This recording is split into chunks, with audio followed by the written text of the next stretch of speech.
Mohanavani Telugu podcast వింటున్న శ్రోతలందరికీ హృదయపూర్వక ధన్యవాదాలు. ఈరోజు ఈ షాట్లో అదృశ్యంతి ఈమె ఎవరు, ఈమె గురించి మనం తెలుసుకుందాము. వశిష్ఠునికి గల 100 మంది కుమారుల్లో శక్తి ఒకడు. అతని భార్య అదృశ్యంతి.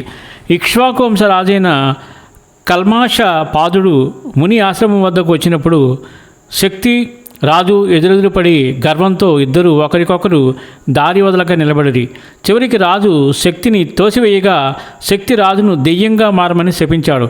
అదే సమయంలో వశిష్ఠ విశ్వామిత్రులకు ఒకరిపై ఒకరు సద్భావం లేక విశ్వామిత్రుడు కింకరుడును రాక్షసుని కల్మషాపాదుని శరీరంలోకి ప్రవేశపెట్టడమే కాక తగిన సహాయం చేస్తాడు. దానితో కల్మషాపాదుడు వశిష్ఠుని 100 మంది పుత్రులను మృంగివేస్తాడు. శక్తి భార్య అదృశ్యంతి జీవిస్తూ ఉండగా ఒకరోజు ఆమెకు వేదమంత్రాలు వినిపిస్తాయి.